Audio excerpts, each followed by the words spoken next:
എല്ലാവർക്കും നമസ്കാരം. അപ്പോൾ ഇന്നത്തെ ക്ലാസ് നമ്മൾ നേരത്തെ പറഞ്ഞ പോലെ തന്നെ ഫോട്ടോഷോപ്പ് CC കുറിച്ചാണ്.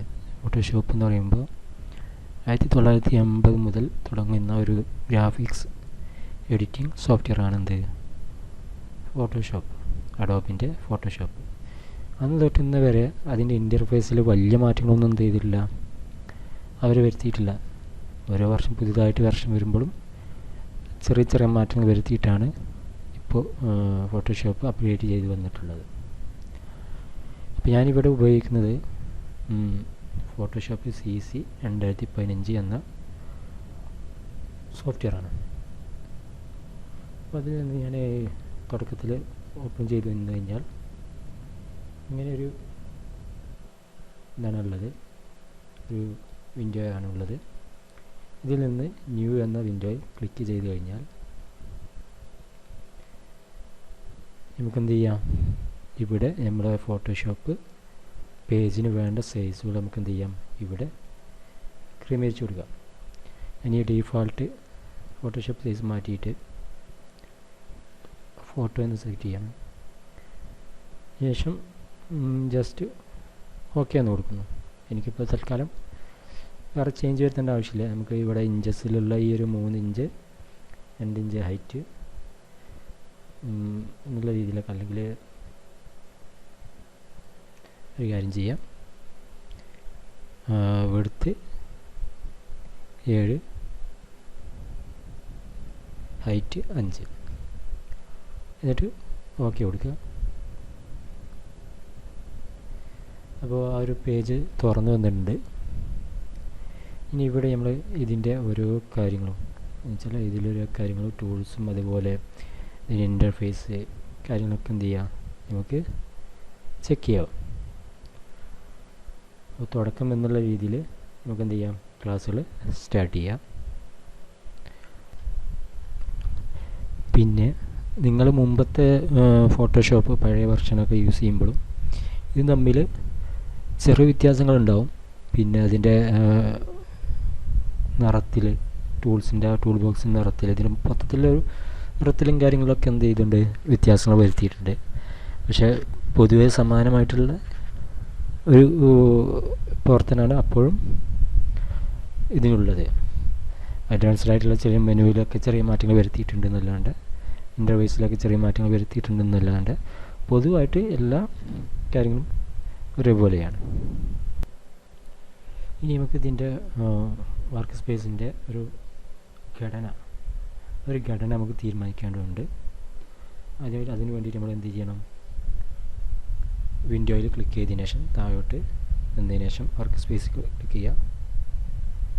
അതിലിപ്പോൾ കിടക്കുന്ന എസെൻഷ്യൽ ആയിട്ടുള്ള ഓപ്ഷനിലാണ്, ഡീഫാൾട്ട് ഓപ്ഷനിലാണ്.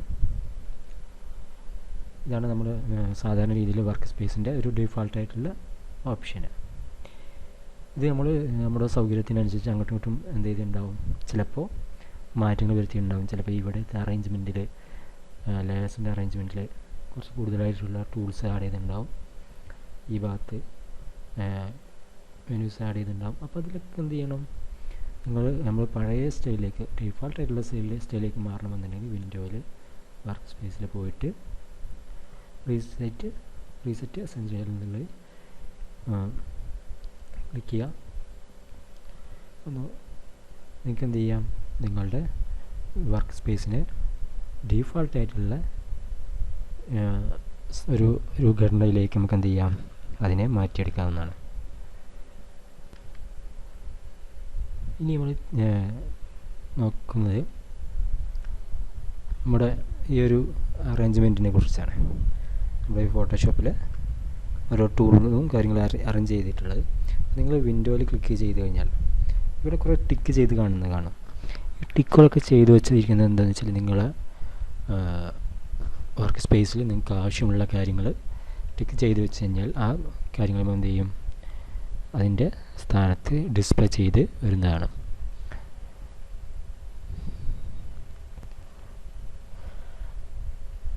ഉദാഹരണമായിട്ട് നമ്മൾ ഇവിടെ ലേയേഴ്സ് എന്ന് കാണുന്ന ഈ ഒരു വിൻഡോ, ഈ ഒരു ഏരിയ നമുക്ക് എന്ത് ചെയ്യാം, ഒഴിവാക്കണമെന്നുണ്ടെങ്കിൽ വിൻഡോയിൽ ക്ലിക്ക് ചെയ്യുക. അതിന് ശേഷം ലെയർ എന്ന് കാണുന്ന ഇവിടെ നിന്ന് ടിക്ക് ചെയ്ത് കഴിഞ്ഞാൽ, അല്ലെങ്കിൽ F7 അമർത്തി കഴിഞ്ഞാൽ എന്ത് ചെയ്യും? ആ ഒരു ഏരിയ ഹെഡായി പോകുന്നതാണ്. തിരിച്ചു കൊണ്ടുവരണമെങ്കിൽ വിൻഡോയിൽ തന്നെ ലെയേഴ്സ് എന്നത് ക്ലിക്ക് ചെയ്ത് കഴിഞ്ഞാൽ നമുക്ക് എന്ത് ചെയ്യാം? അതിനെ തിരിച്ചു കൊണ്ടുവരാം.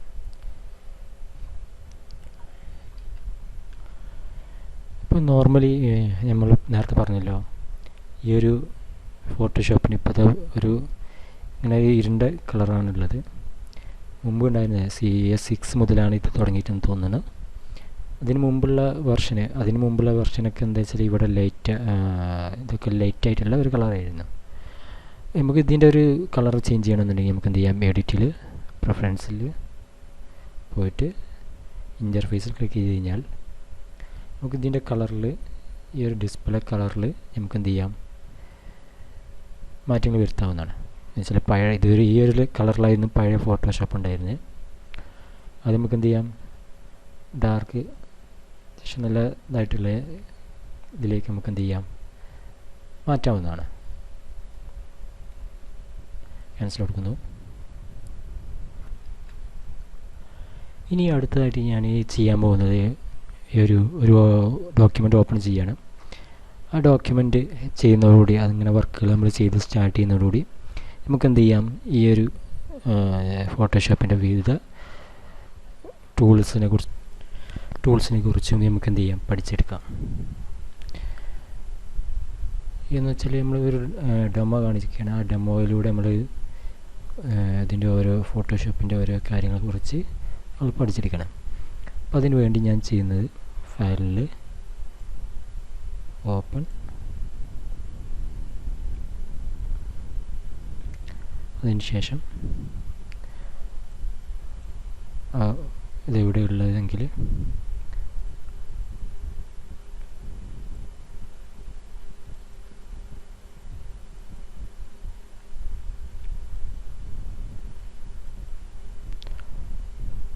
ആ ഫയൽ ഡബിൾ ക്ലിക്ക് ചെയ്തിട്ട് ഞാൻ ഓപ്പൺ ചെയ്തു. ഇതാണ് ആ ഫയൽ. അപ്പോൾ ഒരു പ്രാവശ്യം കൂടി കാണിച്ചു തരാം.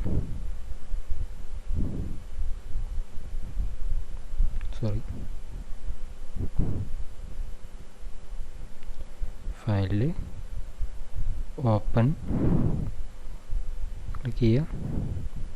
അതിനുശേഷം ആ ഫയൽ എവിടെയാണുള്ളത് ആ ഫയൽ സെലക്ട് ചെയ്തു, ഓപ്പൺ കൊടുത്തു. അങ്ങനെ ഞാൻ ആ ഫയൽ തുറന്നു വന്നു. ഇനി നമ്മൾ ശ്രദ്ധിക്കേണ്ടത്, ഈ ലെഫ്റ്റ് ഭാഗത്ത് ഒരു നീണ്ട രീതിയിലൊരു ബോക്സ് കാണാം. ഇതിനെ നമുക്ക് എന്ത് ചെയ്യാം? ടൂൾ ബോക്സ് എന്ന് പറയാം. ഈ ടൂൾ ബോക്സിൽ നമുക്ക് കുറേ ഐക്കൺസ് ഉണ്ട്. നമുക്ക് ആവശ്യമുള്ള കുറേ ടൂൾസിൻ്റെ ഐക്കൺസ് ഉണ്ട്. അതിന് ഇത് ചെയ്യാൻ വേണ്ടിയിട്ട്, അത് എടുക്കാൻ വേണ്ടിയിട്ട് കീബോർഡിൽ ഓരോ ഷോർട്ട് കീ ഉണ്ട്. ആ ഷോർട്ട് കീ നമ്മൾ എന്ത് ചെയ്യാം? അതിൻ്റെ മുകളിൽ കൊണ്ടുവച്ച് കഴിഞ്ഞാൽ, മൗസ് പോയിൻ്റ് അവിടെ കൊണ്ടുവച്ച് കഴിഞ്ഞാൽ ആ ടൂളുകൾ എടുക്കാനുള്ള ഷോർട്ട് കട്ട് കീകൾ നമുക്ക് എന്ത് ചെയ്യും? കാണിച്ചു തരുന്നതാണ്. ഇനി ഓരോ ടൂളും ആക്റ്റീവായിട്ടുണ്ടെന്ന് അറിയണമെങ്കിൽ അതിൻ്റെ മുകളിൽ നമുക്ക് എന്ത് ചെയ്യാം? ഈ ഒരു സ്ക്വയർ ബട്ടൺ ആക്റ്റീവായി കിടക്കുന്നത് ശ്രദ്ധിച്ചാൽ മതി.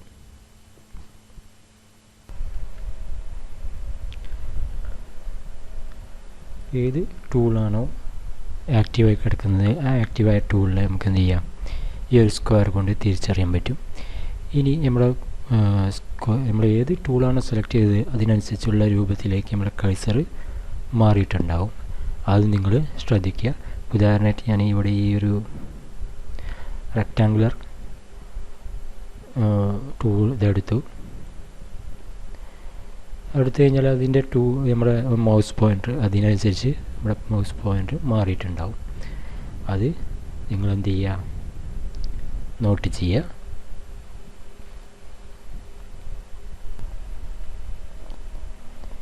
ഇനി നമ്മൾ ഓരോ ടൂളിൻ്റെയും ഇവിടെ ഒരു ചെറിയ ആരോ മാർക്ക് കാണാം. ഈ ഭാഗത്തായിട്ട് ഒരു ചെറിയ ആരോ മാർക്കുകൾ കാണാം, ചെറിയൊരു ത്രികോണം. നമുക്ക് എന്ത് ചെയ്യാം? റൈറ്റ് ക്ലിക്ക് ചെയ്ത് കഴിഞ്ഞാൽ, മൗസിൻ്റെ റൈറ്റ് ബട്ടൺ ക്ലിക്ക് ചെയ്ത് കഴിഞ്ഞാൽ നമുക്ക് എന്ത് ചെയ്യാം? അതുമായിട്ട് ബന്ധപ്പെട്ട കൂടുതൽ ടൂൾസ് നമുക്ക് ഇവിടെ കിട്ടുന്നതാണ്. ബ്രഷ് ആയാലും ഏത് ടൂളായാലും അതുമായിട്ട് ബന്ധപ്പെട്ട കൂടുതൽ അഡീഷണൽ ആയിട്ട് ടൂളുകൾ ഇവിടെ റൈറ്റ് ക്ലിക്ക് ചെയ്ത് കഴിഞ്ഞാൽ കിട്ടാം. അതെപ്പോഴും നിങ്ങൾ എന്ത് ചെയ്യുക, ഓർത്ത് വെക്കേണ്ടതാണ്. പെൻ ടൂളൊക്കെ സെലക്ട് ചെയ്ത് കഴിഞ്ഞാൽ അത് റൈറ്റ് ക്ലിക്ക് ചെയ്ത് കഴിഞ്ഞാൽ അതിനുമായിട്ട് ബന്ധപ്പെട്ട കൂടുതൽ ടൂൾസ് ഇവിടെ കാണിച്ചു തരുന്നതാണ്.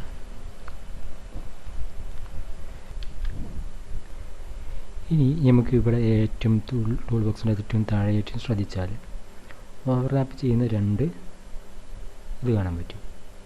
ഒന്ന് ഫോർഗ്രൗണ്ട് കളറും ബാക്ക്ഗ്രൗണ്ട് കളറും, താഴെ വൈറ്റ് ബാക്ക്ഗ്രൗണ്ട് കളറും മുകളിൽ ഫോർഗ്രൗണ്ട് കളറും ബ്ലാക്ക്. അപ്പോൾ നമുക്കിത് അങ്ങോട്ടും ഇങ്ങോട്ടും നമുക്ക് എന്ത് സ്വപ്പ് ചെയ്തിട്ട് ഇതിനങ്ങോട്ടും ഇങ്ങോട്ടും നമുക്ക് എന്ത് റൊട്ടേറ്റ് ചെയ്തിട്ട് സ്വിച്ച് ചെയ്ത് മാറ്റാവുന്നതാണ്. ക്ലിക്ക് ചെയ്ത് കഴിഞ്ഞാൽ അങ്ങോട്ടും ഇങ്ങോട്ടും നമുക്ക് എന്ത് ചെയ്യാം, മാറ്റിയെടുക്കാവുന്നതാണ്. ഇപ്പോൾ വൈറ്റ് ഫോർഗ്രൗണ്ട് കളറായി, ബ്ലാക്ക് ബാക്ക്ഗ്രൗണ്ട് കളറായി. അതിന് വേണ്ടിയിട്ടാണ് ഈ ഒരു ടൂള് ഉപയോഗിക്കുന്നത്. ഇനി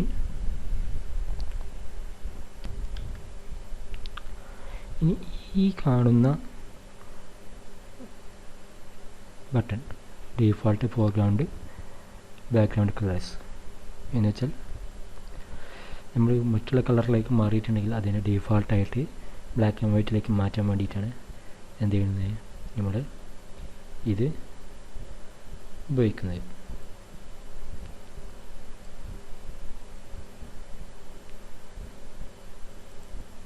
ശ്രദ്ധിച്ചാൽ ഞാൻ ചേഞ്ച് ചെയ്ത് നോക്കി, ബാക്ക്ഗ്രൗണ്ട് കളറൊന്നും മാറ്റി ഫോർഗ്രൗണ്ട് കളർ മാറ്റി. അത് ഡീഫോൾട്ടായിട്ട് ബ്ലാക്ക് ആൻഡ് വൈറ്റിലേക്ക് മാറ്റാൻ വേണ്ടിയിട്ട് നമ്മൾ മുമ്പ് ഏതെങ്കിലും കളറിലേക്ക് മാറ്റിയിട്ടുണ്ടെന്നുണ്ടെങ്കിൽ അത് ഡീഫോൾട്ടായിട്ട് ബ്ലാക്ക് ആൻഡ് വൈറ്റിലേക്ക് മാറ്റാൻ വേണ്ടിയിട്ടാണ് എന്ത് ചെയ്യുന്നത്, ഈ ഒരു ബട്ടൺ യൂസ് ചെയ്യുന്നത്. ടൂൾ ബോക്സിന് ഏറ്റവും മുകളിലായിട്ട് നമുക്ക് കാണാൻ പറ്റും ഇങ്ങനൊരു ചെറിയൊരു ഡബിൾ ആരോ മാർക്ക് ഇതായിട്ടുള്ള ഒരു ഇത് കാണാൻ പറ്റും, ഒരു ചിഹ്നം കാണാൻ പറ്റും. അവിടെ ജസ്റ്റ് ഒന്ന് ക്ലിക്ക് ചെയ്ത് കഴിഞ്ഞാൽ നമ്മളെന്ത് ചെയ്യും, ഈ ഒരു ടൂൾ ബോക്സ് 2 വരിയിലേക്കായിട്ട് ക്രമപ്പെടുത്തിയിട്ടുണ്ട്. അപ്പോൾ നമുക്ക് ആ തരത്തിൽ നമുക്ക് വേണമെന്നുണ്ടെങ്കിൽ നമുക്ക് എന്ത് ചെയ്യാം, ഇതിനെ ക്ലിക്ക് ചെയ്തിട്ട് അത് സെലക്ട് ചെയ്യാവുന്നതാണ്. തൽക്കാലം ഞാൻ ഒറ്റ വരിയിലായിട്ട് ടൂൾ ബോക്സിനെ നിലനിർത്തുകയാണ്. ഇനി ഇവിടെ നമുക്ക് ഈ ടൂൾ ബോക്സിൻ്റെ ഫോട്ടോഷോപ്പിൽ വിവിധ കാര്യങ്ങൾ ചെയ്യാൻ വേണ്ടിയിട്ട് പല രീതിയിലുള്ള പ്രോപ്പർട്ടികളും കാര്യങ്ങളെല്ലാം ഇവിടെ കിടക്കുന്നുണ്ട്. ഇനി ഇവിടെ നമുക്ക് ഒരു കൺട്രോൾ പാനലുണ്ട്. ഈ കൺട്രോൾ പാനലിൽ നമ്മൾ പല സമയത്ത് നമുക്ക് പല രീതിയിലുള്ള ടൂൾസുകളും മറ്റുള്ള കാര്യങ്ങൾ ചെയ്യാനും മറ്റു ചെയ്യാനും ഒക്കെ വേണ്ടിയിട്ട് ഉള്ളൊരു പാനലാണ് ഇത്. നമുക്ക് മുന്നോട്ട് പോകുമ്പോൾ ഇതിൽ ഓരോ കാര്യങ്ങളെക്കുറിച്ച് നമുക്ക് എന്ത് ചെയ്യാം, പഠിച്ചെടുക്കാവുന്നതാണ്. അപ്പോൾ ഇതിന് നമ്മൾ പറയുന്നത് കൺട്രോൾ പാനലിലാണ്. ഇത് പല സമയത്തും പല രീതിയിലേക്ക് അതിലെ കാര്യങ്ങൾ മാറിക്കൊണ്ടിരിക്കും. നമ്മളെടുക്കുന്ന ടൂൾസിനനുസരിച്ച് അത് മാറിക്കൊണ്ടിരിക്കും.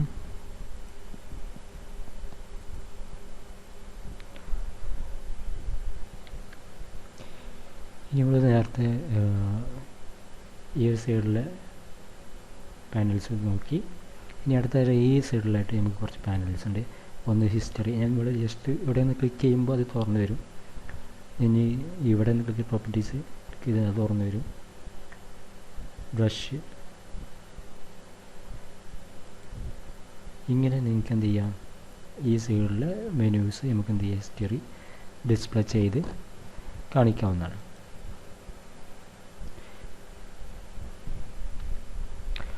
അതിനോട് ചേർന്ന് തന്നെ ഇവിടെ വേറെ പാനൽ കുറേ കൂടുതലായിട്ടുണ്ട്. കളറ്, ലേസ്, ചാനൽസ്, ഇങ്ങനെ തുടങ്ങിയിട്ട് കുറേ അധികം പാനലുകൾ ഇവിടെ ഉണ്ട്.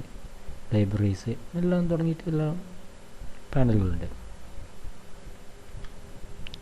ഈ പാനലുകളുടെ എല്ലാം കൂടെ ടാബ് ചെയ്തിട്ട് വേറെ അധികം കുറേ പാനലുകളും ആഡ് ചെയ്തിട്ടുണ്ട്.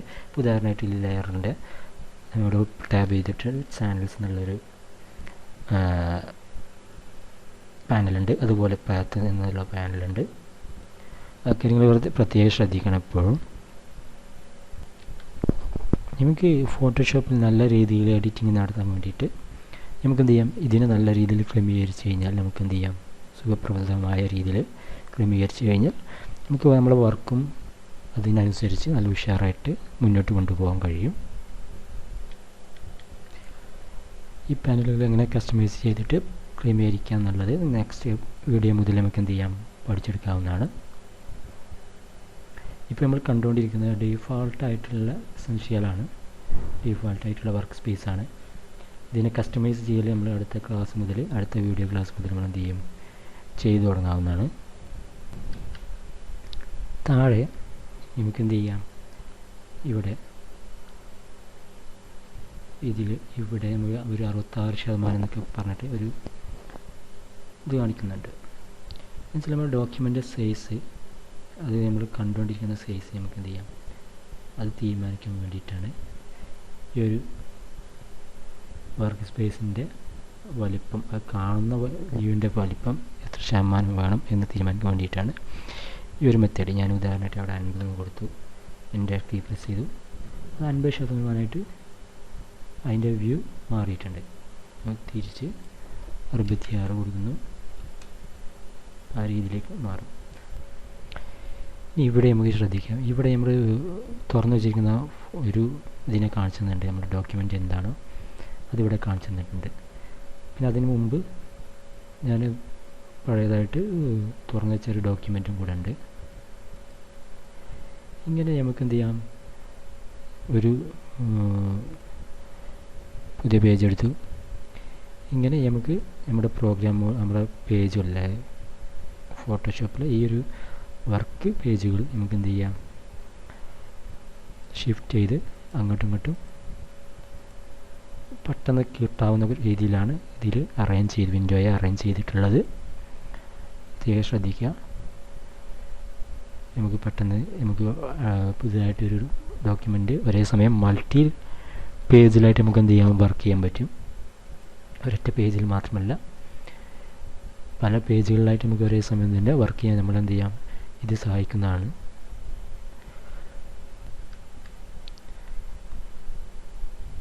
അപ്പോൾ തൽക്കാലം ഞാനിത് ക്ലോസ് ചെയ്യാണ്. ഇനി ഇതിൻ്റെ അടുത്ത വീഡിയോയിൽ നമ്മൾ ചെയ്യാൻ പോകുന്നത് ഇതിൻ്റെ പാനലിൻ്റെ കസ്റ്റമൈസേഷനും അതുപോലെ വർക്ക് സ്പേസ് നമുക്ക് ആവശ്യമുള്ള രീതിയിൽ എങ്ങനെയൊക്കെ ക്രമീകരിക്കാം എന്നുള്ളതും ആണ്. അത് നമുക്ക് അടുത്ത വീഡിയോ മുതൽ നമുക്ക് ഫോട്ടോഷോപ്പ് കൃത്യമായിട്ട് പഠിച്ചു തുടങ്ങാവുന്നതാണ്. ഇത്രയുമാണ് ഇതിൻ്റെ ഇൻ്റർഫേസിൻ്റെ ഒരു ഇൻട്രൊഡക്ഷൻ ഉള്ളത്.